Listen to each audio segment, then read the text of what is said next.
Hi, it's Gary Ford from Tiger Hobbies Limited. Welcome to this video in our hobby brand series.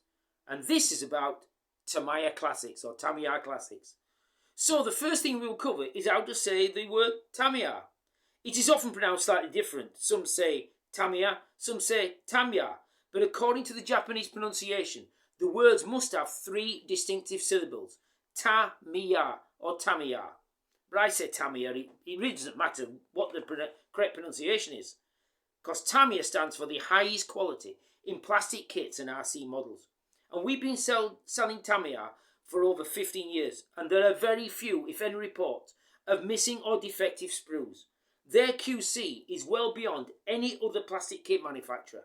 But that does not show in the price. Yes, some of their new releases are a little expensive, such as the 148 F35B series, featured in our last series about the F35B. The 148 Tomcat and their new 148 Phantom 2 are all about £100 RRP. But it's the older kits, many still in production for over 50 years, that represent incredible value. These classic Tamiya kits are ideal for your very first build or getting back into the hobby. Remember, the hobby should not be stressful. First and foremost, it should be fun. Tiger Hobbies imports some fantastic brands such as Gecko, Ryefield and Verify and more. But these are for the experienced modeler, not for the beginners or those dipping their toes back in the hobby. There's nothing wrong with starting out and getting back into it, and Tamiya Classics are a great start point. I've often been at shows and people have come up to me wanting to buy their first model kit, and they've looked at these fantastic kits that we import, but I've often guided them back to these Tamiya Classics. I says, spend yourself £10 or £15 or £20 with a few paints, glues and brushes, basic tool set, and enjoy the hobby. And once you get into it, then maybe spend a little bit more. But don't jump straight in, because you could end up being, not enjoying it and not coming back to the hobby. Getting these people into the hobby is like, it's like little flowers that need to be looked after gently and gently introduced into the hobby. I bought my first Tamiya kit in the late 70s. A 1/35th scale Panzer IV from that early Blitzkrieg period. Yes, at the time, seemed expensive compared to Airfix, Matchbox or Frog. But as time's gone on, this kit is still being sold in the UK today with an RRP of just $15.99, according to their UK import, the Hobby Company, which for a 1/35th scale AFE kit for one of the most respected brands is fantastic value and still builds fairly well. As a model shop or even online store, you need brands like Airfix and Revell, and these are what are known in the hobby trade as bag openers. It's these that get the customers through the door or to your online platform, and Tamiya Classics should always be in your store. If you're not selling Tamiya Classics, you really are missing a trick. I can guarantee a $15.99 1/35th scale World War II tank from a great brand, or $9.99 for a 1/35th World War II SAS Jeep, or a £20 Spitfire Mark 5B will get the notice of a casual modeler looking for value. And in today's economic climate, value is king and queen. And Tamiya Classics literally sell themselves. So let's have a look at these classic kits. And not one kit on the display on camera has an RRP of over £30. So first, let's have a look at these the aircraft first. And on the top of the display are three classic 148 World War II fighter planes. The P-51 Mustang B version, the North American P-51D, the later version with the bubble canopy, and of course the classic Spitfire Mark 5B. All these are just $20.99, and we have other aircraft in the series, same price, such as the Focke-Wulfs, long-nosed Focke-Wulfs or Focke-Wulf D Fedoras, and BF-109Es, classic ones from the Battle of Britain. Now down on the left we've got three more aircraft. First, on the bottom, is a 148, a de Havilland Mosquito FB Mark 6 fighter bomber. Still, possibly the finest 148 Mosquito model is out there. I know there's rumours of new models coming out, but this is still a classic kit and still well respected by modelers. Yet, it's just $26.99. What great value. Above that, a slightly newer tooling. It's a Transport F4U 1D Corsair with deck tug for just $29.99. Above that is a slightly Marmite model. Of course, it's the Royal Navy 148 Sea Harrier FRS1, catalogue number TAM 61026. It gets constantly criticised or knocked by YouTube reviewers or people trying to compare kits.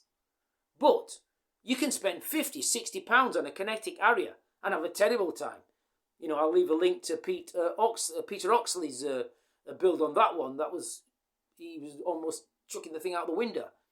This thing may be just a challenge as well, but it's the price point that matters. And this is just $12.99. The next thing we'll look at, and it goes a little bit back towards the history of Tamiya, is at the bottom we've got some 1700 waterline ships. Now these are priced between, say, $12.99 and $14.99. We've got the HMS King George V, we've got the Rodney, the Nelson, the Eisenhower, and of course Scharnhorst.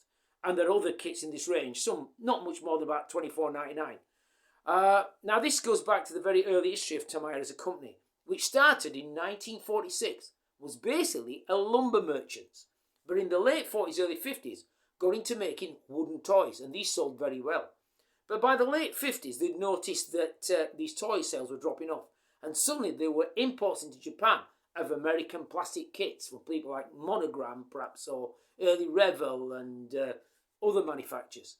So it's at this time that Tamiya decided to look at their first plastic kit, and it was a 1/800 scale model of the Japanese battleship Yamato and its sister ship, the Mishui. Now this what led later to these 1/700 scale kits. But before that, in about 1960-61, they released a remote control Panther tank. And to get the battery to fit in the lower hull, it turned out that this tank ended up at 1/35 the real size of a Panther tank, hence 1/35 scale. Now this wouldn't really come into force until the late 60s to the introduction of what was called the military miniature series. Now that first started in 68 with, I think, improved version of that Panther tank, but you can still see in the bottom of the hull where you can fit the battery, and also some German tank crew set and German infantry sets. And it started the military miniature series that's grown dramatically since then. All the vehicles you see in here in those white boxes are from the classic military miniature series. So let's have a look at these models. So up on your top left, you've got the classic British 25-pounder field gun. So it's a quad tractor, limber, and 25-pounder gun from the North African campaign, I think. And this is just $29.99. Superb value model. Just to the right of that is obviously that classic Panther tank, slightly improved on the early version, but still only $14.99. You know, you can buy yourself a Tamiya 1/35 scale tank, not much more than an FX vintage 1/76 scale. Just to the right of that is that Panzer Kampfwagen Mark IV I mentioned earlier on, still for sale for just $15.99 with its 3 crew in that classic grey scheme from the Blitzkrieg period of 1940. In the centre row, you've got 3 classic Allied tanks and a Cold War tank, of course. To the left, you've got the Churchill Mark IV, and this is just $21.99. In the centre, the British Army's Chieftain Mark V classic Cold War tank for just $19.99. And to the right of that, the Sherman M4A3 from the US Army, comes with tank commander and 3 supporting infantry for about $25.99. Now at the bottom are 4 classic German vehicles. To the left, you've got the Flak 3738, or 3637, sorry, and that is the dreaded 88mm. Comes with full crew and a motorcycle dispatch rider for just $19.99. In the centre, there are 2 Tigers, Tiger 1 tanks. Tiger 1 mid-production with the smaller cupola, and the classic Tiger 1 early production with the higher cupola and the exposed exhaust systems at the back. Both these Tigers are just $29.99. If you're going to build a Tiger tank and build your very first Tiger, you cannot go wrong with Tamiya's Tiger 1 models. And finally to the right, there is a 8-ton semi-track with 20mm flat gun, quadruple flat gun and full crew for just $21.99. Now just above that are 3 classic good value kits. You've got the classic SES Land Rover Pink Panther, been on sale since 1976 for just $11.99. Above that, 2 classic German anti-tank guns. The Pak 3536, 37mm gun from the early war period, blitzkrieg period with 4 crew for just $5.99, and below that a classic mid-war period German anti-tank gun, the PaK 40-75mm with 3 crew, again $5.99. On the turntable are 2 absolute classic Tamiya kits and some of our best-selling kits. Coming just right now on the turntable is the British Special Air Service World War II Jeep, the classic period of desert raiding in 1942-43, and the Panzerkampfwagen Mark II with 4 supporting Africa Corps troops plus tank commander. Both these kits are just $9.99 each. If you're going to build your very first kit or want to buy a present for somebody who you think might want to get into the hobby or encourage somebody to get into the hobby, these 2 kits are the ideal choice. And basically you can get away with not even painting them. They're both sand and they'll look quite impressive, not even painted. But the minimum painting will make them look even better. Again, I've always said, to get into this hobby shouldn't cost you a huge amount of money. I reckon about £50 gets you into the hobby properly. So you could buy yourself a couple desert kits there for $9.99, so that's £20. Buy yourself some paint, a basic tool kit. So no more than £50 gets you into this hobby. And remember, the hobby should be fun and we should encourage it. And the only way to encourage it is good value models. So once again, please consider Tamiya Classics in your store and you will not go wrong. Thank you for watching this video about Tamiya Classics.